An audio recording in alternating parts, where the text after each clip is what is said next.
Hello students, welcome back to another video from Vidya Bharati School.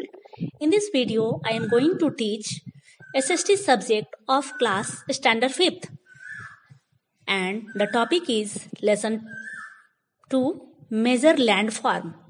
Standard 5th के प्यारे बच्चों, आज आप SST के सेकंड लेसन मेजर लैंडफॉर्म के बारे में जानने जा रहे हैं। धरती पर बहुत सारे जमीन के प्रकार हैं। इन्हें लैंडफॉर्म भी कहते हैं या रिलीफ भी कहते हैं। तो earth surface is made up of water and land.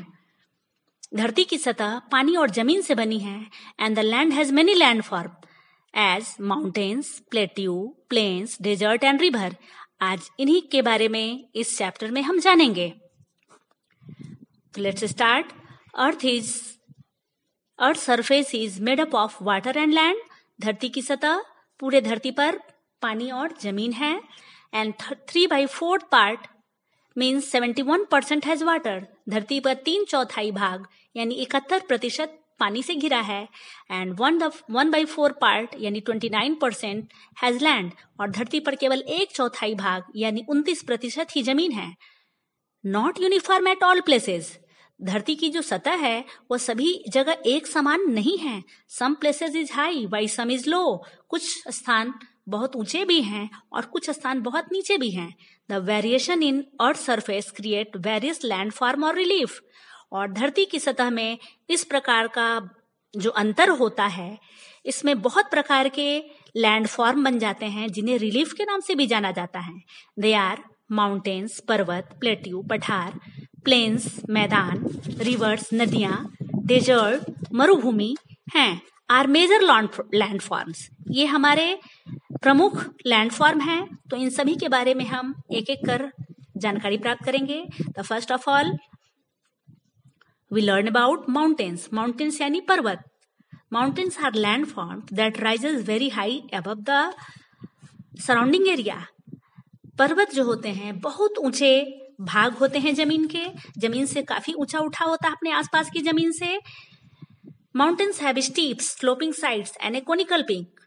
आप जैसा कि फिगर में देख रहे हैं, माउंटेन्स पे बहुत सारी ढाल होती है, ढलने वाले साइड्स होते हैं और बहुत ही नुकीली चोटियां होती है, यानी कि सबसे ऊपरी भाग को पीक कहा जाता है, जो बहुत ही नुकीली होती है। Height rises more than 900 metre than sea level. और इसकी ऊंचाई समुद्र के लेवल से, सी लेवल से 900 मीटर अगर ऊंची है तो वो माउंटेन्स के रूप में जाना जाएगा। Mountains differ in height and shape. पर्वत जो होते हैं ऊंचाई और आकार के अनुसार बहुत अलग अलग भी होते हैं। New mountains and old mountains. New mountains like how Himalaya are very high with sharp peak. नए नए पर्वत जैसे हिमालय जो है बहुत नया पर्वत है।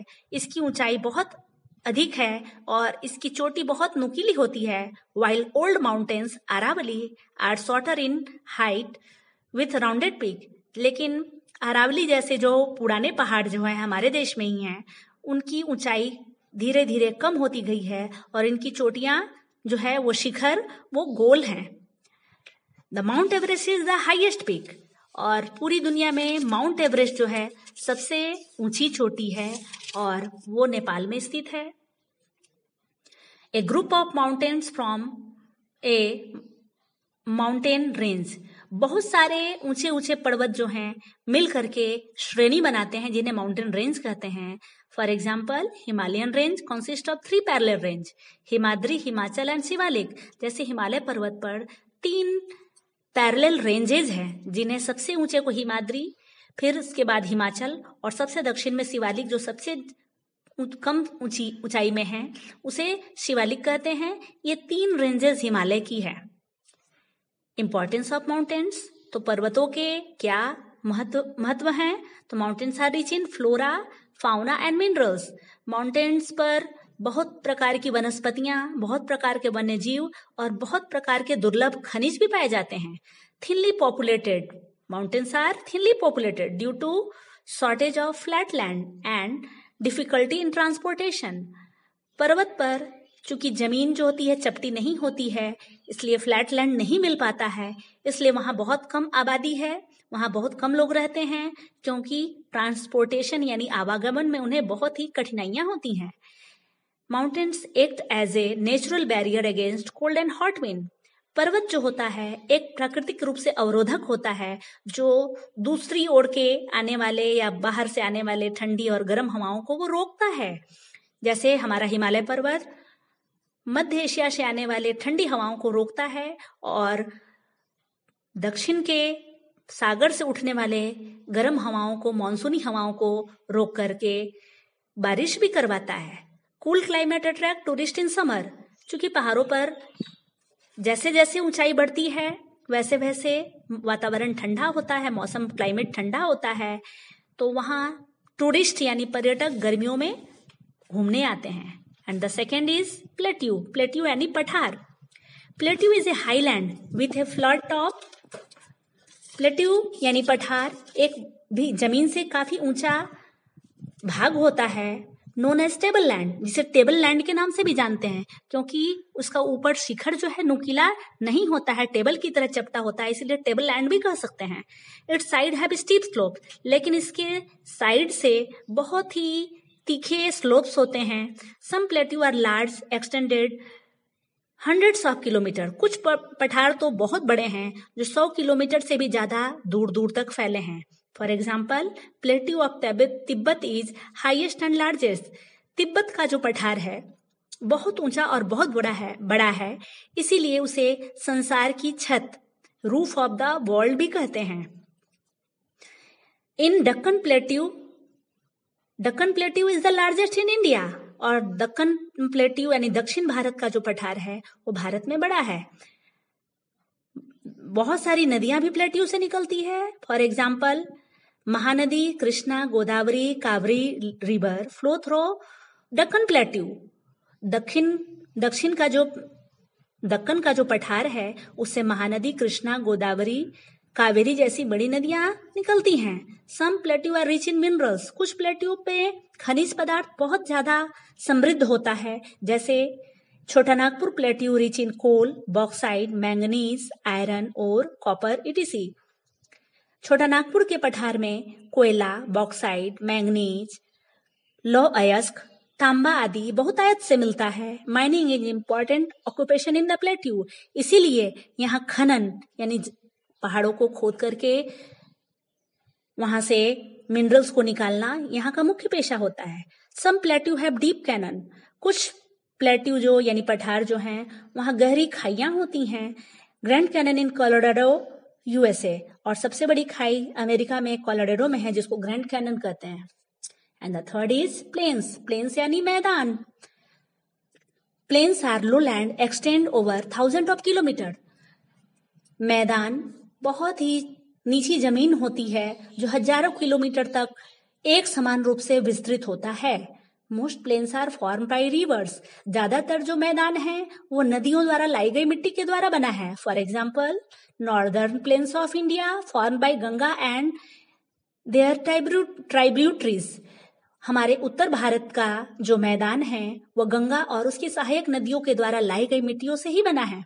River carry sand and silt and deposit during flood to forming plains. तो नदियां कैसे मैदान बनाती हैं? तो नदियां जब पहाड़ों से बहती हुई आती हैं तो उनकी धारा बहुत तेज होती है और अपने साथ वो पत्थरों को तोड़ते हुए उसके साथ कंकड़, पत्थर, बालू और सिल्ट यानी अवसाद जो मिट्टी के महीन कण होते हैं उन सभी को बाढ़ के दौरान जमा कर देती है। और वो जब जमा हो जाता है और बाढ़ जब समाप्त होती है तो वो मैदानी क्षेत्र बन जाता है। Due to fertile land and availability of water, plains are suitable for growing crops. चूंकि प्लेन्स जो है नदियों द्वारा लाई गई मिट्टी से बना है, इसलिए वह जमीन बहुत ही उपजाऊ होती है और पानी भी यहाँ काफी मात्रा में मिलता है मैदानी भागों में, इसलिए वहां फसलें बहुत ज्यादा उपजाई जाती हैं। सो प्लेन्स आर थिकली पॉपुलेटेड। इसीलिए मैदान जो होते हैं बहुत घनी जनसंख्या वाले होते हैं, यानी वहां मनुष्य की जनसंख्या बहुत अधिक निवास करती है। Mostly ancient civilisation develop on the river banks. ज्यादातर जो सभ्यताएं, प्राचीन सभ्यताएं हैं, वो नदियों के किनारे ही विकसित हुई हैं। जैसे हमारे भारत में सिंधु घाटी सभ्यता। In plains easy to build roads, railway and other transportation. मैदानी भागों में सड़क बनाना, रेल की पटरी बिछाना और अन्य यातायात के साधनों का इस्तेमाल करना बहुत ही आसान होता है। Most towns and city located in plains. ज्यादातर बड़े शहर और नगर मैदानी भागों में ही बसे हुए हैं। And the next is desert. Desert यानी मरुभूमि। Desert region have extreme climate, very little rainfall and less vegetation. Desert यानी मरुभूमि या रेगिस्तान, वहां की जलवायु बहुत ज्यादा एक्सट्रीम यानी अत्यधिक विचलित करने वाली होती है। वहां बहुत ही कम बारिश होती है, जिसके कारण बहुत कम वनस्पतियां उगती हैं। There are 2 types of desert. संसार में 2 प्रकार के मरुभूमि होते हैं, cold desert and hot desert. And cold desert यानी ठंडा मरुभूमि। तो आपके मन में प्रश्न आया होगा कि जब वहां ठंडा है तो वो डेजर्ट कैसा? तो कोल्ड डेजर्ट है हार्श कोल्ड ड्राई वेदर। जहां कोल्ड डेजर्ट होता है वहां बहुत ही ज्यादा ठंड पड़ती है और ठंड पड़ने के कारण वहां पानी बिल्कुल बर्फ के रूप में जमा होता है, जिससे वो स्थान एकदम सूखा होता है। जैसे फॉर एग्जाम्पल लद्दाख, जो हमारे भारत के कश्मीर के उत्तर में है। In hot desert days are very hot and nights are cold. गर्म मरुभूमि में जो होते हैं वहां दिन में बहुत अत्यधिक ताप होता है, बहुत ही गर्मी होती है और रातें भी उतनी ही ठंडी होती हैं। Sand storms are common and form sand dunes. जैसा कि आप चित्र में देख रहे हैं, वहां बालू के धूल भरी आंधियां चलती हैं और बालू के छोटे छोटे टीले बन जाते हैं जो रोज बदलते रहते हैं। जब जब वहां पर सैंड स्टॉर्म आता है, ये बालू के टीले एक स्थान से उठकर दूसरे स्थान तक उड़कर चले जाते हैं, जिन्हें सैंड ड्यून्स कहते हैं। जैसे Sahara in Africa is largest desert. Africa महादेश में सहारा सबसे बड़ा डेजर्ट है। And Thar desert in India, और भारत में थार डेजर्ट है। And the next is rivers. Rivers यानी नदियां। नदियों से तो आप सभी परिचित होंगे। Rivers are a large natural stream form by melting ice and rain water. एक बहुत ही प्राकृतिक धारा, बहुत बड़ी प्राकृतिक धारा जो पिघलते हुए बर्फ और बारिश के पानी से बनती है और सभी धाराएं मिलकर एक बड़ी धारा बनाती हैं, जिन्हें रिवर के रूप में जाना जाता है। Usually begin from mountains and end in a sea, lake और ओशन। प्रायः कोई भी नदी पहाड़ों या पठारों से निकलती हैं और उनका अंत समुद्र में मिलकर होता है या किसी बड़ी झील में या महासागर में। In the course of its flow, river passes through 3 different stage before it flows into the sea. जब नदी पहाड़ों से निकलती है तो इसके रास्ते में बहाव के कारण इसके 3 अलग अलग स्टेज होते हैं जब ये समुद्र में मिलती है। जैसा कि आप चित्र में देख रहे हैं, जब ये पहाड़ से निकलती है तो उसे अपर और यंग कोर्स कहते हैं, क्योंकि उस समय नदी बिल्कुल छोटी छोटी धारा के रूप में निकलती है। Flow rapidly make canyon and waterfall. ये बहुत तेजी से बहती हुई निकलती है, इसमें बहुत तेज धारा होती है जो बड़े बड़े कैनन और वाटरफॉल भी बनाती हैं। सेकेंड इज मिडिल और मैच्योर स्टेज। दूसरा स्टेज जब वो पहाड़ों से निकलकर मैदानी क्षेत्रों में आती है तो इसे मिडिल या मैच्योर स्टेज कहते हैं। Become brought in planes make meanders. और ये मैदानी क्षेत्र में आकर बहुत चौड़ी हो जाती है और कई जगह पर ये मेंडर बनाती है, यानी घुमावदार हो जाती है।